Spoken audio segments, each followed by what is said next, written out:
오늘 우리에게 주시는 하나님의 말씀은 신명기 6장 1절에서 9절입니다. 이는 곧 너희 하나님 여호와께서 너희에게 가르치라고 명하신 명령과 규례와 법도라.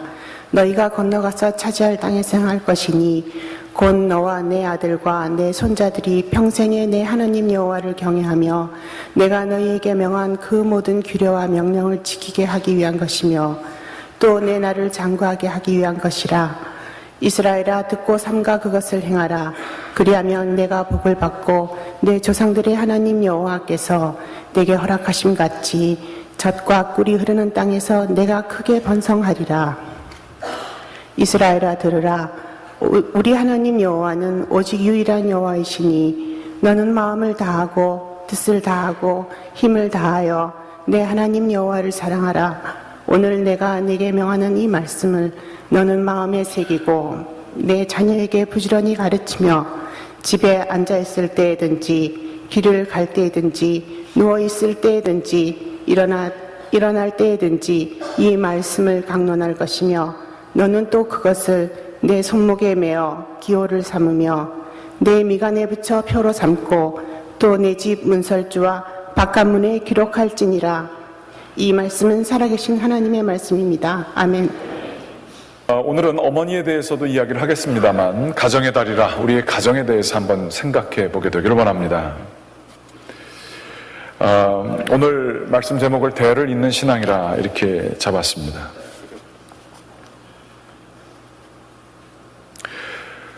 하나님께서는 이스라엘 백성, 그 백성들을 마음에 두시고 아브라함이라고 하는 믿음의 조상을 세우시고 그 믿음의 조상을 통하여 약속을 두 가지를 주십니다. 그 약속은 첫째가 너희들에게 땅을 줄 것이다 라고 얘기를 해주십니다. 또 두 번째로는 하나님께서 그 너희의 자손들을 하늘의 별들보다도 더 많게 또 이 모래보다도 더 많게 주실 것이다 약속을 해주십니다.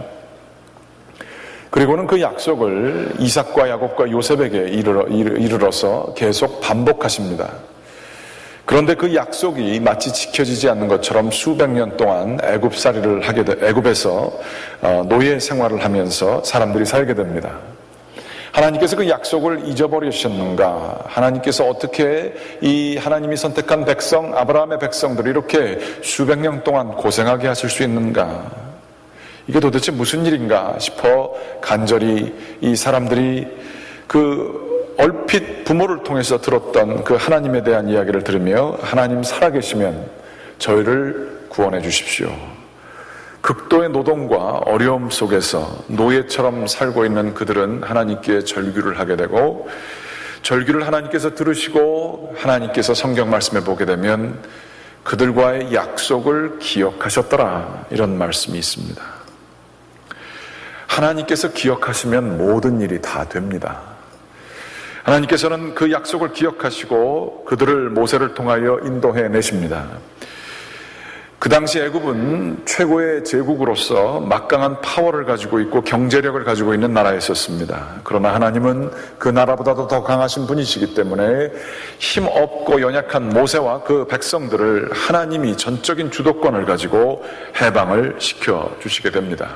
10가지 재앙뿐만 아니라 광야 생활을 통해서 만나와 메추라기로 먹을 것을 주십니다. 그러며 그들을 온전히 인도해 내십니다. 그 과정 속에 모세나 그 백성들이 한 것은 아무것도 없습니다. 그저 하나님의 주도권에 맞춰서 나가게 됩니다. 이제 그 광야 속에서 첫 번째 주어졌던 10계명이 출애굽기 20장에 나오게 됩니다. 출애굽한 1세대들이었습니다. 그런데 문제가 있습니다. 하나님께서 이 10계명을 준 것은 10계명 출애굽기 20장 맨 앞에 보게 되듯이 출애굽을 하였으므로 이제 세상에 속하지 아니하는 더 이상 노예가 되지 아니하는 자유를 하나님이 주셨습니다. 그리고 그 자유를 그 10계명을 지킴으로 자유를 보존하도록 하나님은 간구하셨던 것입니다. 그러나 그 가장 첫째 되는 계명 나 외에 다른 신을 섬기지 말라라고 하는 이 계명을 그들은 지키지 못합니다. 그들 속에 있었던 죄성이고요. 그들 속에 있었던 눈에 보여지는 것을 따라가게 되는 노예의 근성이 남아있었기 때문에 그렇습니다.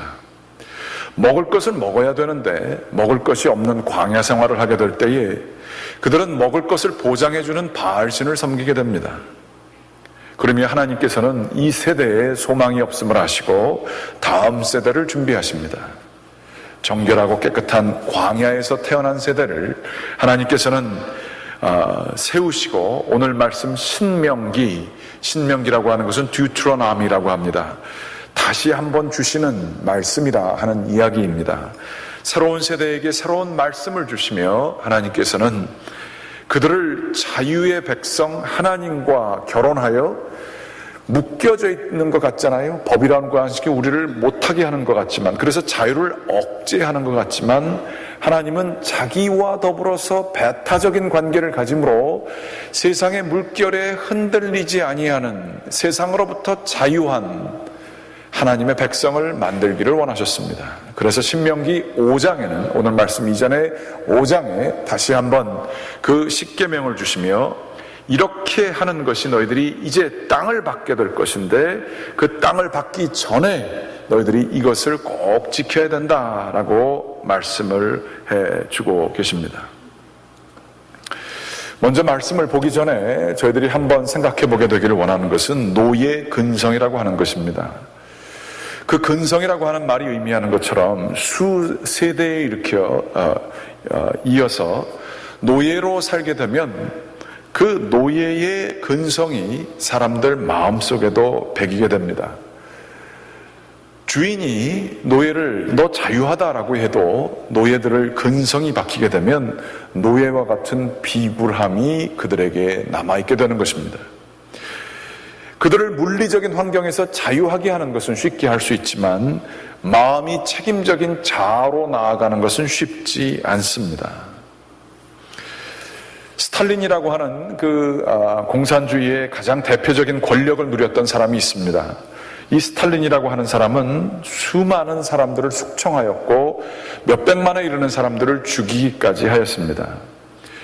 이 소련의 인권과 그리고 끔찍한 이러한 사형, 이 모든 것들을 바라보고 서구의 대사 중에 한 사람이 마음을 먹고 작심하고 그 엄청난 권력을 가지고 있는 스탈린에게 도전하며 당신이 이런 박해와 숙청을 하게 될 때에 결국에는 혁명이 와서 당신을 뒤집어 퍼놓게 될 것이다 라고 얘기를 합니다. 당신이 하는 것은 지금 틀렸고 당신에게 해가 될 것이다 라고 경고의 메시지를 매우 강하게 전파하였다고 합니다. 기분이 나빠진 스탈린은 얼굴에 역력히 그 기분이 보였지만 아무런 대답을 하지 않고 자기의 부하를 시켜서 닭 한 마리를 가져오게 합니다. 닭의 목을 잡고서는 스탈린은 좀 끔찍한 얘기입니다. 산채로 닭에게서 털을 다 뽑아낸다 그래요. 비명을 지르며 그 닭이 소리를 내지만 털을 다 뽑아낸 그 벌거숭이 닭을 딱 놔주고 스탈린은 벌떡 일어나서 바깥으로 나가려고 했다는 것입니다. 놀랍게도 그런데 이 닭이 스탈린 뒤를 졸졸 따라가더라 하는 얘기입니다. 그러면서 스탈린은 그 서구의 대사에게 이르기를 이제 어떻게 하시겠소? 라고 얘기를 했다고 합니다. 스탈린은 인간의 가장 어두운 면을 잘 알고 있던 사람입니다.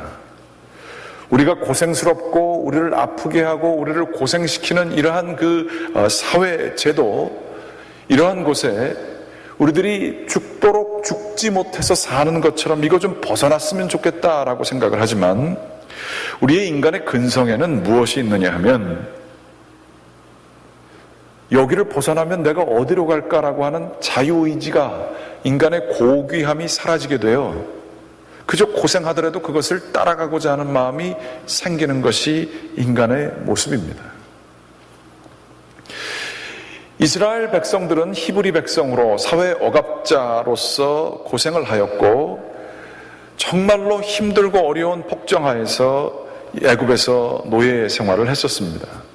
그런데 자유가 주어진 이 상황 속에 광야 속에서 먹을 것이 없게 되자 이들은 이렇게 얘기합니다. 내가 차라리 애굽으로 돌아가는 것이 나을 것 같다. 왜냐하면 거기에는 고기가 막아 있었고 내가 거기에서 적어도 먹을 수는 있었다라고 얘기를 합니다. 그러면서 우리가 지금 굶어 죽게 생겼느냐, 자유가 어디 있느냐, 지금 광야에서 라고 얘기를 합니다. 그 세대가 1세대입니다. 하나님께서는 끊임없이 반석, 돌덩이에서, 그 습기가 있는 그러한 땅이 아니라 돌덩이에서 물이 나게 하시고 만나와 메추라기를 통해서 하늘에서 전혀 보이지 않는 음식들을 제공해 주셨건만 그 사람들은 그렇게 이야기를 했던 것입니다. 노예 근성입니다. 그런데 이 노예 근성은 이 사람들에게만 있었을까요? 사람의 본성이 그 사람들에게만 있었을까요? 그렇지 않습니다. 저희들도 마찬가지입니다. 이 세상 살기 힘들다. 이거 세상 이상하게 돌아가는 것 같다.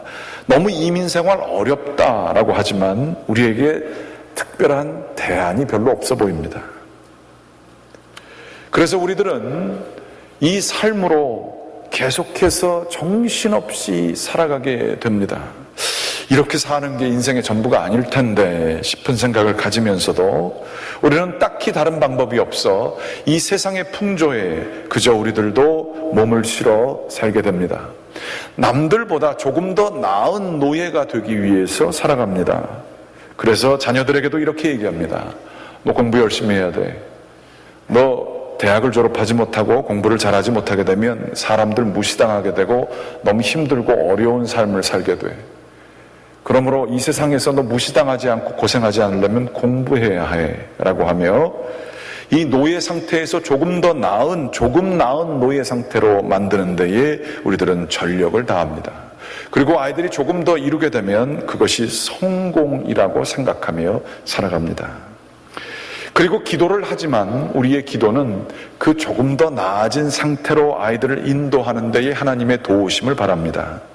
그런데 그것이 하나님께서 우리에게 향하신 그분의 뜻일까요? 그렇지 않습니다. 하나님께서는 신명기 6장에 말씀하시기를 자유하게 하는 백성을 만들기 위하여 그 새로운 세대에게 말씀을 전하십니다. 그러면 그 말씀이 이렇게 쓰여져 있습니다. 같이 1절과 2절 말씀 읽어보시겠습니다. 이는 곧 너희의 하나님 여호와께서 너희에게 가르치라고 명하신 명령과 규례와 법도라. 너희가 건너가서 차지할 땅에서 행할 것이니 곧 너희와 너희 아들과 손자들이 평생에 내 하나님 여호와를 경외하며 내가 너희에게 명한 그 모든 규례와 명령을 지키게 하기 위한 것이요 내 나를 장구하게 하기 위한 것이라. 3절 말씀까지 읽겠습니다. 3절 보여주십시오. 이스라엘아 듣고 삼가 그것을 행하라. 그리하면 내가 복받고 내 조상들의 하나님 여호와께서 내게 허락하신 것과 같이 적과 그레운 땅에서 내가 크게 번성하리라. 아멘. 이 말씀을 우리들은 듣게 될 때에 하나님 잘 믿으면 떨어지는 게 많구나 이렇게 보게 되기 쉽습니다. 하나님의 말씀을 잘 지키게 되면 내 날이 장수하겠구나, 혹은 적과 꿀이 흐르는 땅, 눈에 보여지는 소유물이 많겠구나 라고 하는 생각을 갖기 쉽습니다. 그런데 이거 성경 읽는 게 방법이 잘못됐습니다. 우리 제사에는 관심 없고 제사 떡에 관심이 많다라고 하는 것처럼 여기에 중심은 그런 것이 아니라 하나님의 집중 포인트가 어디 있는가 하는 것이에요. 하나님의 포인트는 눈에 보여지는 땅을 내가 줄 것인데 그 땅이 너희에게 생명을 약속한다라고 하시는 게 아니라 그것보다 더한 우선순위가 어디 있냐면 하나님 말씀에 있다라고 얘기하시는 거예요. 하나님 말씀을 따르게 될 때에 이런 것들이 부차적으로 따라오게 된다라고 얘기하시는 거예요. 혹은 이 땅에 대한 약속이 하나님께서 약속하신 것이기 때문에 이렇게 이야기를 하시는데 내가 너를 자유하게 했는데 진정한 자유는 너와 나와의 관계가 내가 이야기한 그 율법과 규례를 잘 지키게 될 때에 이런 것들이 따라오게 된다라고 얘기하시는, 그러니까 그 땅이 목적이 아니라 내가 중심인 것을 얘기를 하세요. 하나님이 중심인 것을 얘기를 하세요. 뿐만 아닙니다. 민족을 주실 때에도 아브라함 믿음의 조상의 이야기에서 보여주는 것처럼 이삭을 주셔놓고서는 그 이삭을 데려가겠다고 하시는 거예요. 거기에 아브라함의 믿음을 테스트하시는데 그것은 무엇인가 하면 이삭, 자기에게 우상과 같은 그 자녀, 그게 중요한 게 아니라 그 테스트를 통해서 드러나시는 것은 그 생명을 주신 하나님이 더 우선순위임을 그 믿음의 조상의 자녀들에게 말씀해 주시는 거예요. 그 약속하신 땅과 민족들, 사람들보다 가장 중요한 것이 바로 하나님의 말씀임을 이야기해 주시는 내용이 하나님께서 지금 이 살아온 세대에게 주시는 말씀입니다. 우리에게도 적용하면 이렇습니다. 우리 자녀들에게 우리는 눈에 보여지는 것들을 따라하라고 합니다. 좋은 학교에 가야 된다, 좋은 직장을 가져야 된다라고 얘기를 합니다. 혹은 실력이 있어야 된다라고 얘기합니다. 우리는 그것들을 끊임없이 강조하며 그렇게 잘 될 때에 이제 이 자녀가 안정되게 살겠구나, 재물이나 사람들의 인복이 따르겠구나 라고 얘기합니다. 또는 우리들은 자녀들에게 이야기를, 야, 사람들 보기에 무시당하면 안 돼, 사람 눈 무서워야 돼, 사람들이 이런 얘기를 하더라, 다른 집 자식들은 이런 것들을 하더라, 다른 집은 이렇게 한다는데 너는 뭐하니? 라고 하며 사람의 눈길에 대해서 집중적으로, 우리도 모르는 사이에 무의식적으로 교육을 합니다. 그리고 자식들을 자랑스럽게 생각할 때에 우리들은 사람들과 비교하여 좀 더 보일 것이 있을 때에 자식을 자랑하게 됩니다. 그런데 이것은 신명기에 나타난 정신과 부합하지 않는 것입니다. 신명기에서는 선명하게 오늘 말씀에 이야기하기를, 2절 말씀으로 돌아가십시오. 그러면서 말씀하시기를, 심정으로 그 사람의, 그 민족의, 하나님의 백성에게 주어주시는 참된 자유와 안녕과 번영은 하나님과 더불어 함께 있을 때에 이루어지게 된다라는 이야기를 하십니다. 그러면서 제가 여기서 집중하고자 하는 내용이 있습니다. 우리의 신앙은, 우리의 기독교인들의 신앙은 참 개인적이고 실존적인 것에 끝날 때가 참 많은 것 같습니다. 내가 열심히 기도했더니 내 삶 속에 위로해 주신 하나님의 은혜가 있었다, 아니면 내가 열심히 교회 생활했더니 이러한 것들이 있었다라고 하며 내 세대에 있어서 내가 이 종교를 믿었더니 이런 결과들이 있더라라고 하며 나 자신의 신앙 상태에 끝날 때가 있어요. 그리고서는 우리들의 자녀에 대해서는 걔가 예수 믿으면 좋겠지만 아이들이 얘기합니다. 종교는 자유다, 그건 우리가 선택해서 믿는 거다. 그러면서 우리들 마음속에도 그런 얘기가 있어요.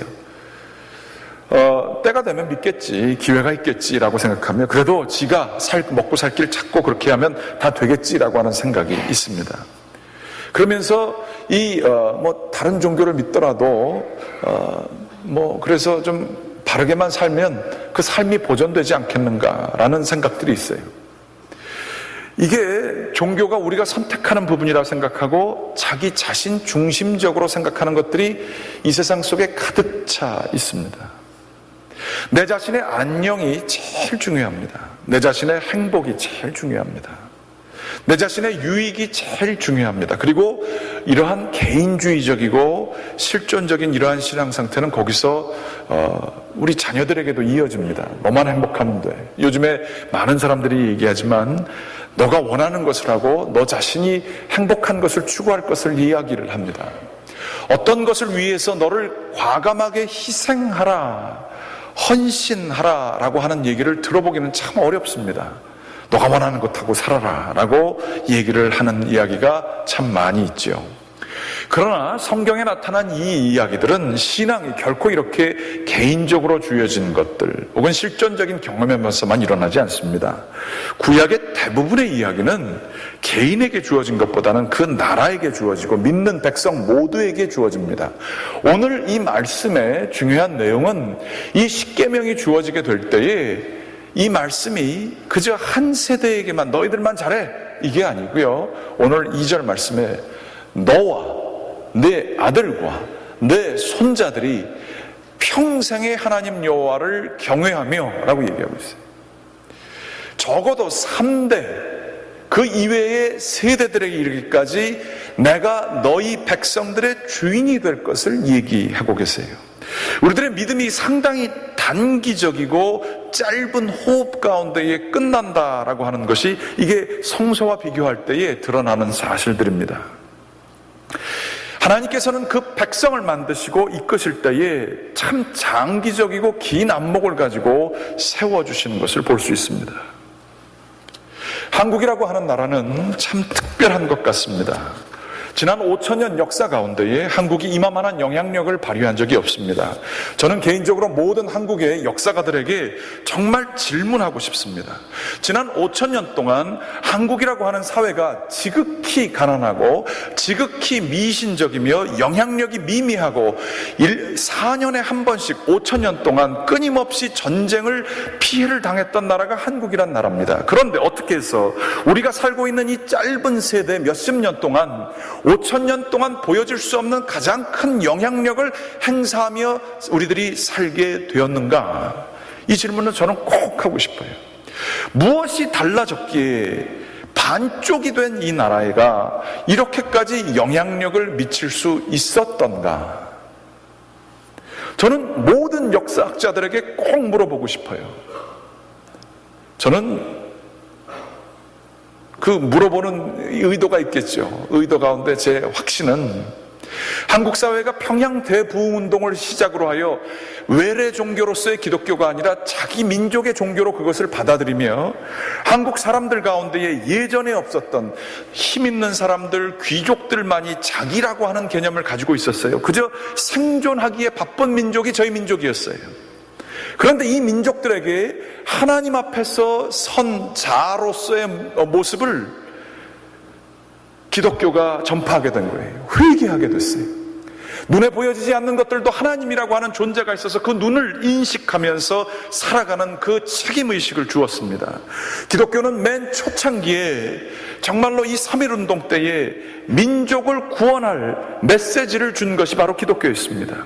출애굽 민족을 통하여서 하나님의 말씀이 그들을 인도해낸 것처럼 일자가 억압하고 있을 때, 이 세상이 우리를 억압하고 있을 때에 성경 말씀을 붙들고 그 말씀을 지키는 사람들이 하나님이 우리 민족을 이끌어내시겠구나 생각을 하여 기도하며 독립운동에 앞장섰던 민족을 품고 기도했던 것이 바로 기독교였었습니다.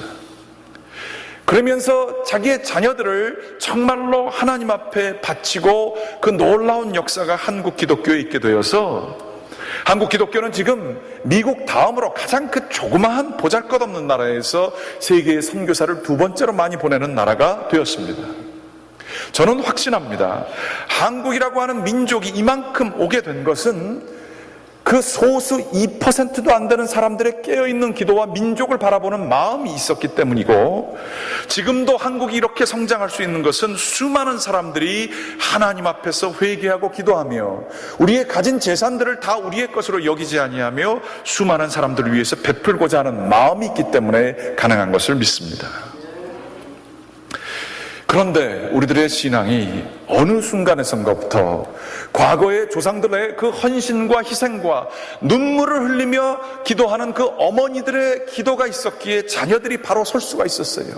충분히 타락하고 충분히 나쁘게 나아갈 수 있지만 그 자녀들을 위한 간절한 기도들이 있는 그 세대였었는데, 이제 뭔가 잘못되게 돼요. 한국 사회가 기독교의 그 과거의 찬란한 유산 때문에 여기까지 왔는지 모르지만 지금 현 세대의 기독교는 조롱받는 기독교가 됐어요. 젊은 사람들에게 칭찬을 받는 기독교가 아니라 개독교라 욕먹는 신앙이 돼버렸습니다. 교회에 가게 되면 드러나는 것은 그 권위주의와 하나님 믿었더니 방법을 달리해서 아주 이상한 방법이라도 이익을 구하고 축복이라고 하면서 물질적인 것만 집중하는 모습을 보여주기 시작했어요.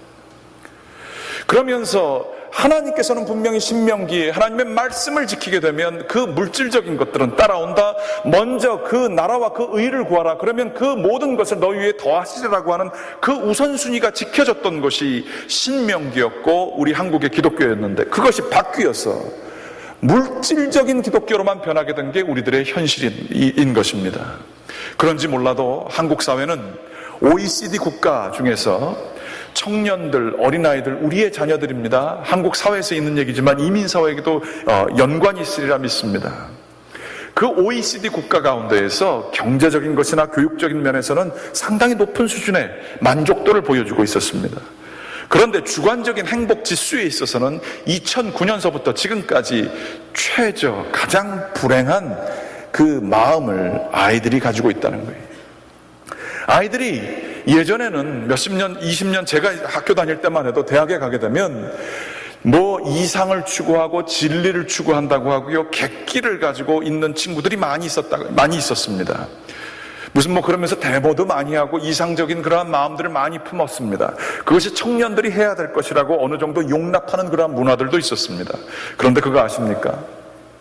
이제는 어떠한 종류의 이상이라도 그 이상이 존중받지 못하는 사회에 살고 있습니다. 대학에 가면 1학년서부터 스펙이 중요하다고 하여서 어느 정도 나이가 되면 유학을 가야 되고요, 어느 정도 나이가 되면 자격증들을 따야 되고요, 어느 정도 나이가 되면 토익 시험이나 토플 시험을 잘 봐야 된다고 합니다. 그래서 야성을 가진 청년들이 점점 더 없어졌다는 얘기예요. 이 사회에서 살아남기 위해서 돈과 이 직장과 힘든 경쟁의 사회에서 살아남기 위하여 그들의 영혼을 팔아버린 세대가 우리 세대가 되었다는 거예요. 젖과 꿀이 흐르는 땅만을 추구하는 세대, 사람들의 인정을 받는 것이 가장 중요한 세대가 되었다는 것이에요. 그 어디에도, 한국 사회 어디에도 눈에 보여지는 물질이 다가 아니라 참된 진리와 원칙이 먼저다라고 얘기하는 사람들이 없어진 거예요. 심지어 교회 안에서도 하나님의 보이지 않는 눈길을 봐서 물질적인 것과 내 이익과 내 모든 것들을 다 손해를 보더라도 하나님 앞에서 살고자 하는 진리의 마지막 보루가 교회여야 될 텐데, 교회 안에서 보여지는 것들이 거짓말이고 자기 이익에 따라 살고 있는 거예요. 한국에서만 얘기가 아닙니다. 저희들은 다릅니까? 저희들은 정말 하나님의 말씀을 지키기 위해서 우리 것을 희생하려고 합니까? 먹고 살기도 바쁜데 교회에 일주일에 한 번 나오는 것도 감사해야 되지 않습니까? 그 정도만 지키는 것만 해도 잘하는 거 아닙니까? 지금 11조를 어떻게 내고 남들을 도와줄 시간이 어디 있습니까? 내가 내 쉴 순간도 없는데요, 내가 정말 가족들과 함께 같이 식사할 시간도 없는데요. 그런데 이거 한번 질문해 볼 것입니다. 그게 바로 노예의 삶 아닙니까? 정말 우리의 자녀들은 행복해야 할까요? 여러분들은 행복하십니까? 이 시대에 저희들은 이 신명기의 말씀을 더 단단히 붙들어야 할 것입니다. 눈에 보여지는 것들이 다가 아니라 눈에 보여지지 아니하는 세계가 있고, 이 눈에 보여지지 아니하는 세계를 붙들고 나아가는 것이 가장 중요하며, 이 길을 붙들 때에 내 세대뿐만 아니라 내 후대까지도 하나님께서 주시는 축복이 따르게 될 것임을, 시대에 역행하는 메시지를 이제 나만 살자고 하나님 믿고 기도하는 세대가 아니라 시대에 역행하더라도 참 진리를 지키고자 하는 사람들이 교회에 더욱더 생겨야 하는 것입니다. 그게 우리들이 믿어야 될 길이에요. 그냥 착하게 살고자 나오는 게 교회가 아닙니다. 진리를 수호해야 될 때입니다. 특별히 저희들 자녀들이 살고 있는 이 시대는 말이죠, 지금 연방 대법원에서 여러분 아시죠? 동성연애법에 대한 모든 것들이 지금 토론이 되고 있습니다. 미국의 거의 35개 주에 이르러서 동성연애 합법화가 다 진행되고 있고요, 한 15개 주 정도가 지금 그것에 대해서 반대하고 있는데, 연방 대법원에서 동성연애에 대해 합법화를 결정하게 되면 미국 전역이 그것으로 바뀌게 되는 이 시대에 살고 있습니다. 미국에 살고 있는 사람들 50% 이상이 지금은 동성연애를 다 지지하고 그것을 합법화시키기로 동의하고 있습니다. 그런데 이 연방 대법원에서 일어나는 대화들이 참 재미있고 주목할 만한 것들입니다. 거기에 대법원장 존 로버트라고 하는 분이, 이분이 얘기하시기를, 왜 남자와 여자만이 한 가정을 이루어야 되느냐, 이거 남녀 차별 아니냐, 이렇게 논리를 얘기한다고 합니다. 여자와 여자가 가정을 이루는 것은 뭐가 틀렸느냐, 이것이 바로 남성 여성 성차별이 없는 진정한 자유의 형태가 아니느냐라고 얘기했다는 것입니다. 그렇게도 생각을 할 수가 있더라고요. 예. 그런데 거기에 대해서 다른 또 법관이 이야기를 했답니다. 그러면 왜 한 명과 한 명이 이루는 것이 결혼이라고 하는 사회법을 지켜야 되느냐, 한 명과 두 명, 한 명과 세 명이 되면 어떻고, 혹은 왜 사람과 사람만이 결혼을 해야 되느냐, 이런 질문을 또 하게 됐어요.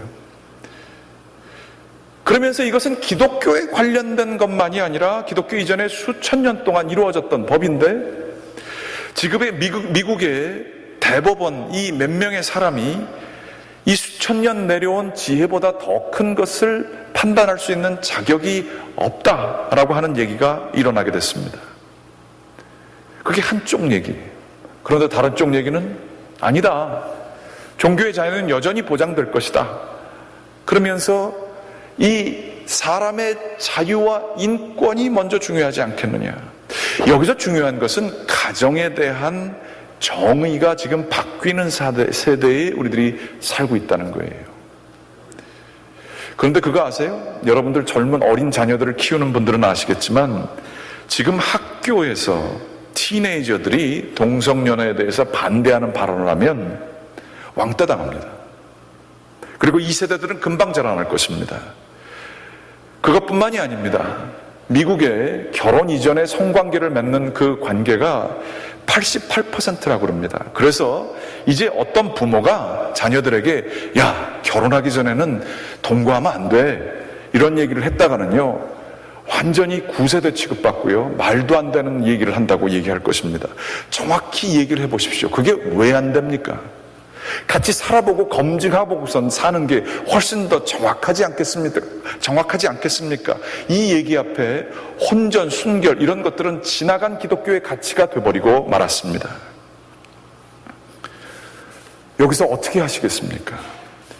이러한 물결, 모든 것이 가치가 혼란되어져 있는 이 사회, 그러면서 개인의 유익과 개인의 그 인권만이 중요시 되게 되는 이 사회 속에서 우리는 좀 받은 게 있어서 그건 아니다라고 당연하게 여기는 것들이 있지만, 저희에게는 당연한 것이 당연히 여겨지지 않는 이 사회의 풍조가, 노아의 방주가 그 물결을 다 휩쓸고 갈 때에 그 배 하나 떠 있는 것처럼 그 폭풍이, 그 물결이 지금 이 세대를 한국과 미국 예외할 것 없이 쓸고 있는 이 시대에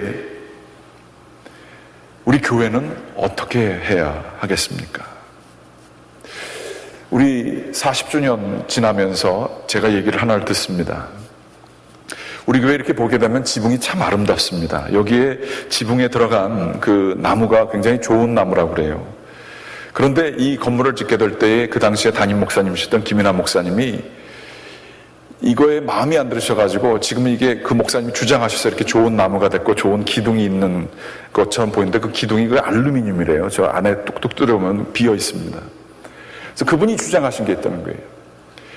이게 노아의 방주 배 밑에 모양으로 그대로 나와야 된다는 거예요. 교회가 노아의 방주라 그러면서 이거 제대로 해야 된다 그래서 이거 좋은 나무로 바꾸라 그러고 이거 해가지고 제대로 해야 된다 그러면서 고집을 하셔서 지금 이 모델대로 나왔다 그래요.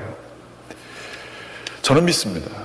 앞으로 교회는요, 교회 나가는 게 당연한 게 아니게 될 것입니다. 이민사회의 60%가 교회 나오지만 앞으로 세대는 교회 나오는 이민사회의 숫자는 점점 더 줄어들어 갈 것입니다. 점점 더 줄어갈 것은 무엇이냐 하면 원칙이 먼저고 물질적인 것은 따라온다는 얘기는 그 누구도 안 하게 될 것입니다. 그리고 성윤리나 가정에 대한 모습에 대해서 전통적으로 기독교가 가르쳐왔던 모습에 대해서 그것은 구태의연한 것이라고 조롱받을 시대가 금세 오게 될 것입니다. 우리가 알고 있는 가정이라는 것들이 이루어지지 않게 될 것입니다. 자녀들을 위해서 눈물을 흘리며 그 자녀들이 진리의 사람이 되도록, 하나님의 사람이 되도록 간절히 기도하는 어머니들의 숫자가 점점 더 줄어들 것입니다. 이 시대에 간절히 원하고 기도를 드립니다. 신명기의 말씀, 세상은 우리를 억압하는 시대에 있지만 너와 내 아들과 내 후손들이 여호와 하나님의 말씀과 명령과 법도를 따르게 되기를 원하노라. 그때에 너희에게 축복이 있게 되기를 원한다 라고 하는 하나님의 거대한 비전이 저희 가운데 있게 되기를 간절히 기원합니다. 제가 시간이 좀 많이 지나갔지만 좀 설교가 길어지지만 용납하십시오. 제가 하나 더 말씀만 나누겠습니다. 저는 2000년 초반에 목사였었지만 지금 되돌이켜보면 저의 모든 관심은 저 자신이 잘 되는 데만 있었습니다. 제가 목회를 해도 좋은 교회, 큰 교회를 하는 거에만 관심이 있었고요. 제가 성공적이 되는 거에만 유난히 관심이 많았습니다. 저 자신이라고 하는 그 개인적인 신앙에서 벗어나지 못했던 것 같습니다. 그러다가 한국으로 잠깐 들릴 때가 있었는데 경기도 용인의 기독교 100주년 순교자 기념관에서 저희 할아버지 두 분이 순교자이셨기 때문에 그분들을 봉헌하는 그러한 예배를 드렸습니다. 저희 친할아버지 얘기를 듣는데 친할아버지는 36세 때에 자기 자식들은 다 피난을 보내지만 교회를 지켜야 된다고 하셔서 교회를 지키시다가 공산군에서 붙들리시고 순교당하신 분이십니다. 저는 그분에 대해서 사진 한 번 본 것밖에 없습니다. 그분이 어떤 분이신지 잘 몰랐습니다. 그런데 그분이 어떠하신 분이신지를 이야기하시는 원로 목사님들의 얘기를 듣게 되었습니다. 그러면서 할아버지가 이런 분이시구나 라는 생각을 하게 되었습니다. 그런데 그 이야기를 듣고 있는 중에 제가 표현을 하자면 어떤 컴퓨터에 보면 이게 라우터라는 게 있어서 그걸 통하면은 그 컴퓨터의 그 온라인 세계로 들어가는 것처럼 그 할아버지 얘기를 듣는데 그분과 제가 동일시되는 경험을 하게 되었습니다. 그러면서 하나님의 영적인 세계를 깨닫는 그런 경험을 하게 되었습니다. 영통하는 게 이런 거구나. 그러면서 굉장히 가슴이 뜨거워지는 그러한 경험을 했습니다. 먼저는 회개하는 마음이 들었어요. 저희 할아버지는 저와 비슷한 나이에 자신의 목숨이 위험할 줄 알면서도 그 자리를 지키고 하나님의 그 교회당을 지키자고 하는 그 마음이 있었는데 저는 그거보다 내 자신에게 관심이 많았던 것을 깨닫게 됐습니다. 그러면서 제가 회개하면서 그분의 그 마음이 저에게로 오게 되는 것을 느꼈습니다. 그러면서 저희 할아버지와 아버지와 다 이렇게 목사님이셨지만 거기서 끝나는 게 아니라 저희 어머니께서 늘 얘기해 주셨던 그 말씀이 제 속으로 들어오는 것을 느꼈습니다. 저한테 늘 그러시기를 아브라함의 하나님, 이삭의 하나님, 야곱의 하나님이 너 도상원의 하나님이다. 그렇게 얘기를 해주셨습니다. 뭔 소리를 하는 건가 잘 몰랐는데 그 말씀이 입체적으로 제 마음속에 느껴지기 시작했습니다.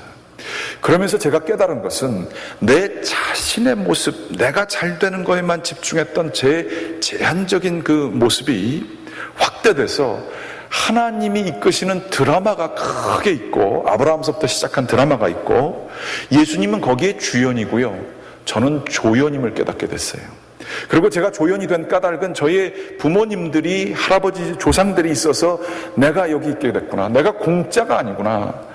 내가 지금 여기 있는 것은 바로 부모들이 헌신했고 부모들이 진리에 온전히 자기를 희생했기 때문에 내가 여기 있을 수 있었구나 라는 생각을 그때 가지게 됐습니다. 그러면서 느껴지는 생각이 그 드라마는 계속 컨티뉴 될 것인데 내가 내 것만 추구하고 눈에 보여지는 것들만 추구하게 되면 내 후대 때에는 그러한 드라마가 나 때에 끝나게 되겠구나 라는 생각을 하게 됐습니다.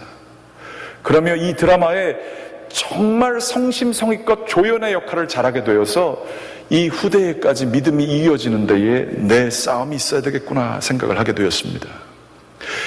이 땅의 어머님들께 부탁드립니다. 어머니들을 축하해야 되는 자리인데 부탁드립니다. 자녀들을 위해서 울면서 그들이 물질적으로 잘 되는 것뿐만이 아니라 하나님의 말씀을 붙드는 진리의 사람이 되도록 기도하시며 눈물을 흘리신 적이 언제십니까? 자녀들을 위해서 눈물을 흘리며 그들이 잘 되기를 물질적인 세상적인 기준이 아니라 하나님 기준에서 잘 되기를 위해서 기도하시는 어머님들 되시기 간절히 기원합니다. 예수를 잘 믿는 게 세상을 구원하는 길입니다. 할아버지 할머니들은 그건 나와 관계없는 얘기다 얘기하실지 모르지만 자녀 때에 실패하셨으면 손주들 때에 그들을 위해 간절히 준비해 주셔서 진리를 좀 선포해 주시겠습니까? 증손주들에게 편지를 좀 써주시겠습니까? 내가 이민 와서 힘들고 어려울 때에 재단에서 무릎을 꿇고 기도하며 교회를 세웠고 하나님 앞에서 열심히 신앙생활하게 될 때에 우리 가정에 하나님께서 축복 주셔서 우리가 지금까지 있을 수 있게 되었다. 이 세상은 타락한다 할지라도 내가 이 이민 땅에 아브라함처럼 온 자로서 너에게 부탁을 하노니 진리의 말씀을 지키는 사람이 되주겠니? 부탁해 주시겠습니까? 세상은 타락한다 할지라도 희망의 등대가 되는 것 너가 감당해 주겠니? 자녀들을 위해서 그런 말씀을 전해 주시겠습니까? 이럴 때에 우리는 이 세상에 참된 빛이 될 것입니다. 원하고 기도하옵기는 이 혼탁한 세상, 이 세상에서 노아의 방주로서의 역할을 잘 하시는 우리의 가정, 우리의 교회가 되기를 주님의 이름으로 간절히 축원합니다. 기도하시겠습니다. 사랑과 은혜가 충만하신 아버지 하나님 감사합니다. 주님의 전으로 나와 주님의 대를 잇는 저희를 향하신 꿈을 우리들이 나누었습니다. 아버지 하나님, 저희 가정에 하나님의 그 열망과 신실하심이 지속되는 가정이 될 수 있도록 인도하여 주시옵소서. 부모님들의 기도와 하나님의 말씀을 따르는 그러한 신실함으로 말미암아 저희의 자녀들이 이 세상의 빛의 역할을 감당하는 자녀들 될 수 있도록 인도하여 주시옵소서. 예수님의 이름으로 기도드렸습니다. 아멘. 다 같이 일어나